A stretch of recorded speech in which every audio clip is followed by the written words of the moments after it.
Oh yes. फेंको नहीं, जोड़ो फेविक्विक। कि किस तरीके से दिल्ली में जो एलजी हैं उनका चरित्र बहुत ही डाउटफुल है। तमाम तरीके के घोटाले में अपने पद पर रहते हुए पूर्व में इन्होंने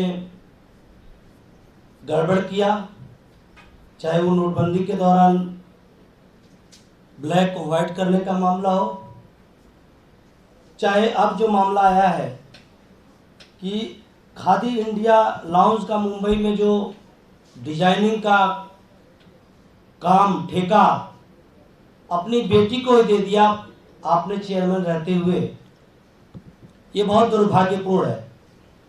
आप सोचिए कि दिल्ली में भी 5 बड़े मार्केटों का विश्व स्तर पर सौंदर्यीकरण हो रहा है। आदरणीय मनीष सिसोदिया जी उसको देख रहे हैं।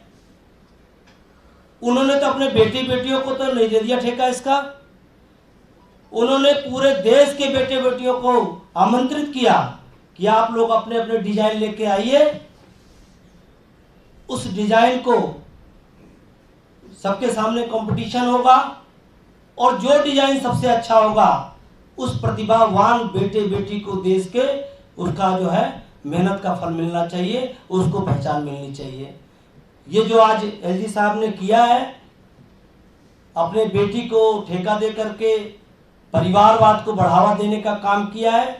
मैं संजय भाई जी की इस बात पर सहमत हूँ कि प्रधानमंत्री जी मोदी जी परिवारवाद पर बोलने का जो दावा करते थे वो दावा आज खो चुका है उनका।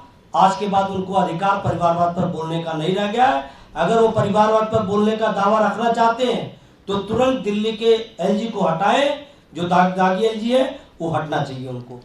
और देखिए, भ्रष्टाचार पे दो नजरिया नहीं हो सकता। मनीष सिसोदिया के खिलाफ आपने जांच कराई, हमने उसका स्वागत किया। हमने कहा कि भ्रष्टाचार के मामले को लेकर अगर आप कोई झूठी जांच भी कर रहे हैं, फर्जी जांच भी कर रहे हैं तो कीजिए आप, लेकिन यहां तो दागी एलजी बिठा रखा है आपने।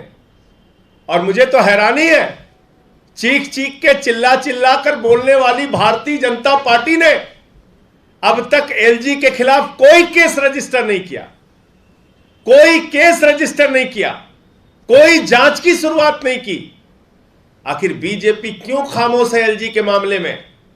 आखिर बीजेपी एफआईआर क्यों नहीं दर्ज करा रही एलजी के ऊपर, जब इतने सारे मामले उनके निकलकर सामने आ रहे हैं? जब उन्होंने नोटबंदी में हेराफेरी की तो उनकी जांच क्यों नहीं हो रही? वो पैसे कहां गए, किसने खाए? मनीष सिसोदिया की तो आपने बहुत सारी जांच करा ली, 14 घंटे जांच चली, लाकर चेक करा लिया, 31 ठिकानों पे पूरे देश भर में अलग अलग जगहों पे छापे मारे, कुछ नहीं मिला आपको। इनकी जांच क्यों नहीं होनी चाहिए? ऋतुराज झा जी। लगभग सभी बात संजय भाई ने कही है। मैं केवल एक बात कहना चाहता हूं कि ये जो आरोप हैं ये बहुत ही संगीन आरोप हैं। इसके प्रमाण जो है सो प्रेस कॉन्फ्रेंस के माध्यम से संजय सिंह जी ने रखने का काम किया है। किस तरीके से पुराने नोटों को बदल करके नया नोट दिया गया, उसकी जांच होनी चाहिए। एक ऐसी लड़की जो आपकी बेटी है, उसको कोई अनुभव नहीं है पहले कि इस काम को करने का, आपने उसको इतना बड़ा ठेका दे दिया, इसकी जांच होनी चाहिए। इन तमाम चीजों की जांच होनी चाहिए, सीबीआई के द्वारा जांच होनी चाहिए। मनी लॉन्ड्रिंग हुई है, ईडी के द्वारा जांच होनी चाहिए, क्योंकि लेफ्टिनेंट गवर्नर एक महत्वपूर्ण पद पर बैठे हुए हैं। जैसा कि संजय सिंह जी ने कहा, 130 करोड़ लोगों में केवल एक भ्रष्ट आदमी मिला इनको एलजी बनाने के लिए। जब तक इसकी जांच निष्पक्ष रूप से हो ना जाए, इसका फैसला ना हो जाए, तब तक lieutenant governor VK Saxena ji को अपने पद पर बने रहने का कोई अधिकार नहीं है। और केंद्र सरकार, माननीय मोदी जी, इनको चाहिए तुरंत प्रभाव से इनको इनके पद से हटाया जाए, जब तक इसकी निष्पक्ष जांच ना हो जाए, दूध का दूध पानी का पानी ना हो जाए। धन्यवाद। प्रवीण देशमुख जी, माननीय विधायक। नमस्कार साथियों, अभी महज 2 हफ्ते हुए।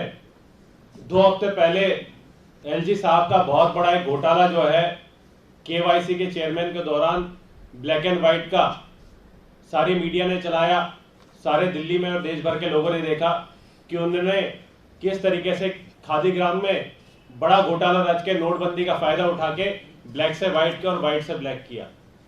जिस समय अब ये दूसरा हफ्ता है, दूसरे हफ्ते में दोबारा ये दूसरा घोटाला सामने आ गया है जिसमें खादीग्राम उद्योग में दोबारा चेयरमैन रहते हुए उन्होंने अपनी बेटी को कॉन्ट्रैक्ट दे दिया। और जिस तरीके से पूरे लगातार एक के बाद एक घोटाले इनके सामने आ रहे हैं, और जिस तरीके से पहले हमारी जब एलजी साहब से मीटिंग हुई तब बहुत भोले भाले चेहरे के पीछे हमें तो लगा कि दिल्ली में बहुत काम करेंगे, लॉ ऑर्डर और व्यवस्था ठीक करेंगे, लेकिन ये भोले भाले चेहरे के पीछे बैठा हुआ एक शैतान है जिसने पहले खादीग्राम उद्योग में इतने बड़े बड़े घोटाले करे और अब ये व्यक्ति एलजी साहब दिल्ली के लिए खतरा बन चुके हैं। अगर ये और कुछ दिन अगर दिल्ली में रह गए तो मुझे लगता है कि दिल्ली में और पता नहीं कितने कितने बड़े बड़े घोटाले जो है और अपने कितने सगे संबंधियों के बड़े बड़े कॉन्ट्रैक्ट दे देंगे। तो मुझे लगता है कि इमीडिएटली एलजी साहब को बर्खास्त होना चाहिए। और अगर ये कहते एलजी साहब कि उन्होंने अपनी बेटी को कॉन्ट्रैक्ट दिया, तो मैं भी एक एमबीए पढ़ा लिखा व्यक्ति हूं। क्या नरेंद्र मोदी जी मुझे सेंट्रल विस्टा का प्रोजेक्ट दे देंगे मैनेजमेंट का? क्या वो दे सकते हैं? ये पूरी की पूरी तरीके से भारतीय जनता पार्टी परिवारवाद फैलाना चाहती है और पूरी तरीके से अपने बच्चों को, अपने सगे संबंधियों को देश के उच्च स्थान पे और दोस्तों को उच्च स्थान पे बिठाना चाहती है। ये अपने दोस्तों को देश का नंबर 1 और विश्व का नंबर 1 उद्योगपति बनाना चाहते, लेकिन अरविंद केजरीवाल सरकार हिंदुस्तान को दुनिया का नंबर 1 देश बनाना चाहती है। शुक्रिया।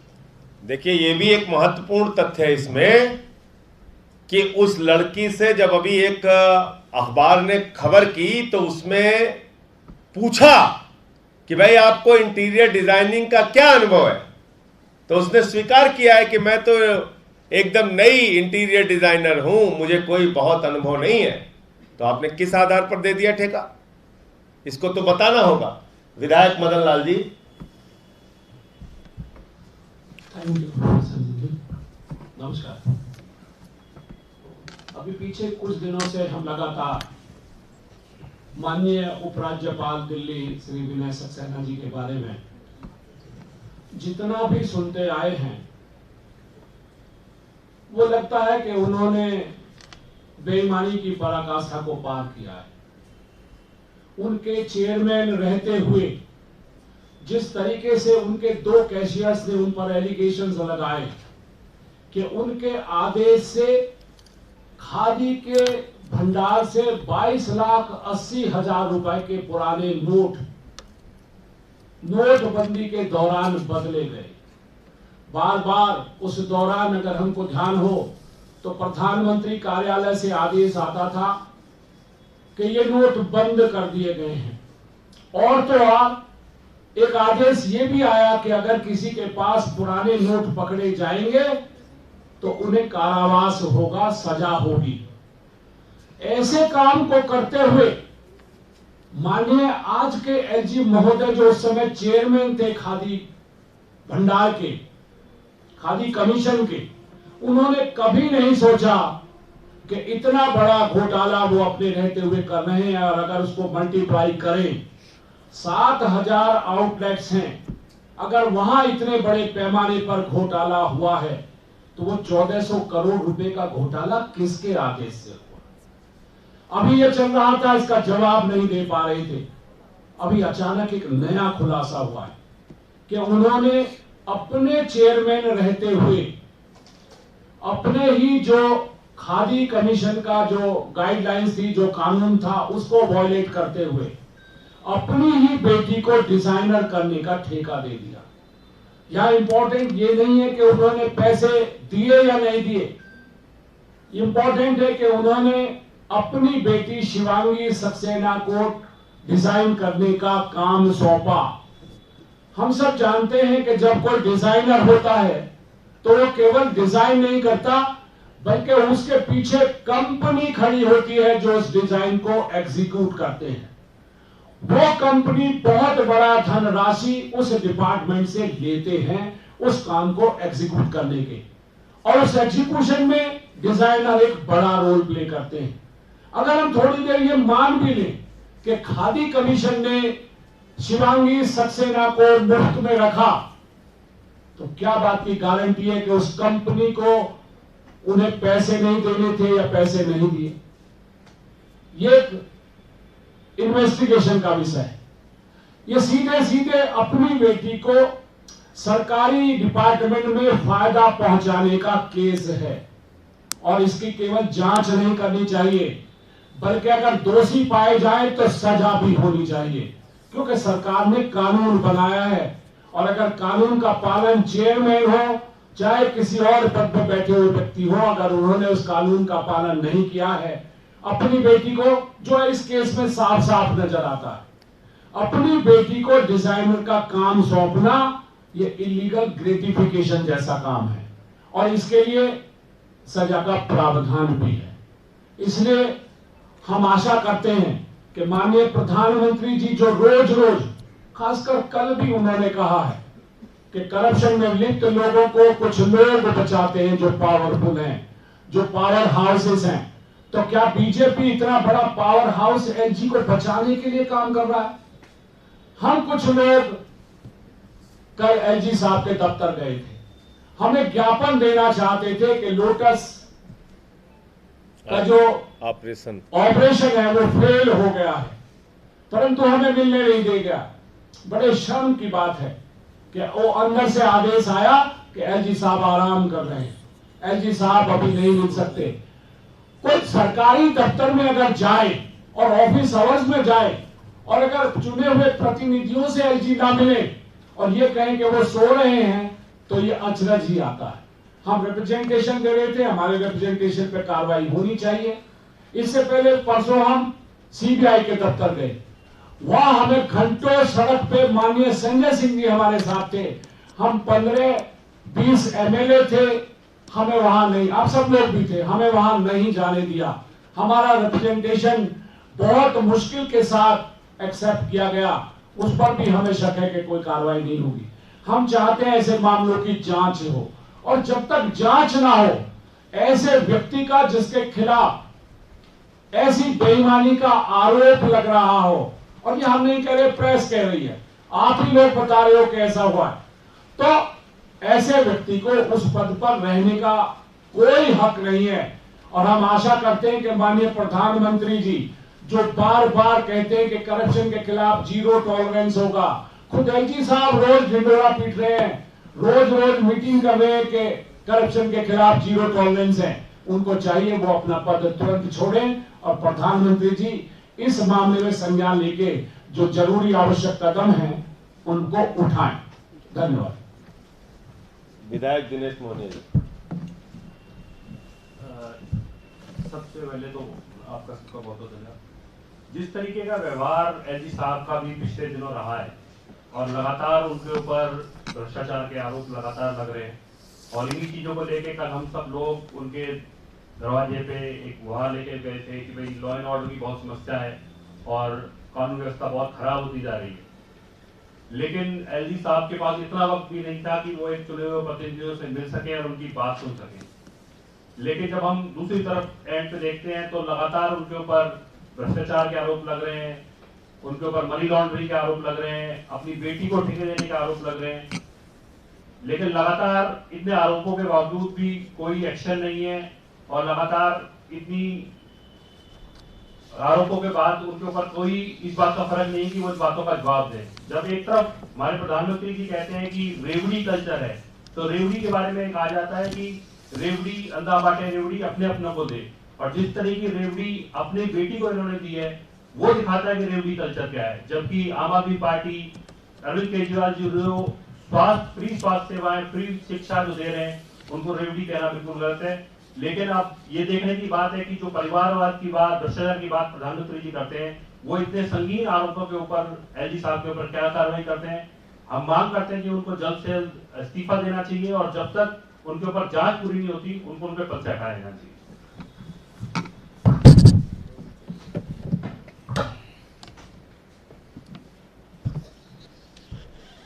तो आपके कोई प्रश्न हो तो आप पूछ सकते हैं। आयोग की तरफ से सफाई भी आ गई है। उन्होंने कहा कि इम्पेनल्ड कॉन्ट्रैक्टर था जिसने करीब 27 लाख में पूरा काम किया। बेटी ने गुडविल के नाते सिर्फ उसको डिजाइन करने का काम किया है, बाकायदा सफाई उन्होंने दी है। तो हमारे यहाँ सौरभ भारद्वाज जी वो कंप्यूटर इंजीनियर है, आईटी से रिलेटेड सारा काम आज उन्होंने इस प्रेस कॉन्फ्रेंस से आने से पहले मुझे कहा है कि वो सेंट्रल विस्टा में निःशुल्क करना चाहते हैं। और प्रवीण देशमुख एमबीए हैं, ये प्रधानमंत्री जी के कार्यालय के मैनेजमेंट का काम निःशुल्क देखना चाहते हैं, ये भी पैसा नहीं लेंगे। मदन लाल जी प्रधानमंत्री के लीगल एडवाइजर बनना चाहते हैं और ये भी निःशुल्क बनना चाहते हैं, बनाने के लिए तैयार होंगे। ये किस प्रकार का तर्क है? आप देखिए कि इस बोर्ड पर उनकी बेटी का नाम लिखा हुआ है, साफ तौर पे लिखा हुआ है।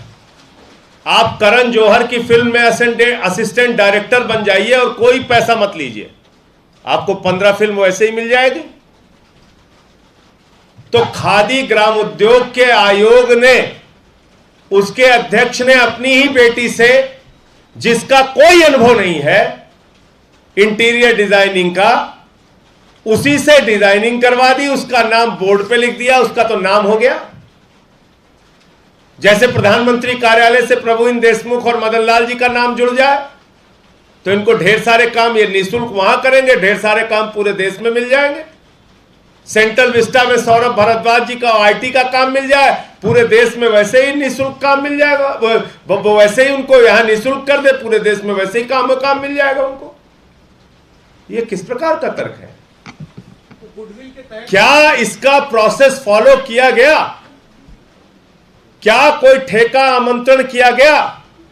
क्या उस ठेके में लिखा गया कि इस लॉन्ज की इंटीरियर डिजाइनिंग निःशुल्क सेवा देने के लिए इंटीरियर डिजाइनर्स आमंत्रित हैं, भारत की तमाम बेटियां इसके लिए अप्लाई कर सकती हैं और उन तमाम बेटियों का इंटरव्यू लेके जो निःशुल्क अच्छी इंटीरियर डिजाइनर थी उसको सेलेक्ट करते। अगर आपको निःशुल्क ही करना था तो उसका प्रोसेस यह है कि आप लिख कर देते कि भाई हम एक खादी ग्राम उद्योग की तरफ से लॉन्च बनाना चाहते हैं, उसकी इंटीरियर डिजाइनिंग के लिए जो भी व्यक्ति निःशुल्क अपनी सेवा देना चाहता है वो सामने आए। भारत की तमाम बेटियां अप्लाई करते, उसमें जो सबसे योग्य होता उसको आप सेलेक्ट करते। ये कैसे आपको पता चल गया कि वीके सक्सेना जी की बेटी ही सबसे योग्य है इंटीरियर डिजाइनिंग के लिए, जबकि वो खुद मान रही है कि उनका ज्यादा अनुभव नहीं है? तो इसका मतलब ये सीधे सीधे पद के दुरुपयोग का मामला है। एक अध्यक्ष ने अपनी बेटी को उसका नाम करने के लिए, बोर्ड में उसका नाम छपवाने के लिए, पूरे देश भर में यह प्रचारित करने के लिए कि एक ऐसी डिजाइनिंग हमारे बेटी ने की है, उसको लाभ देने के लिए यह काम दिया। सीधी सी बात है। और कोई प्रश्न आपका?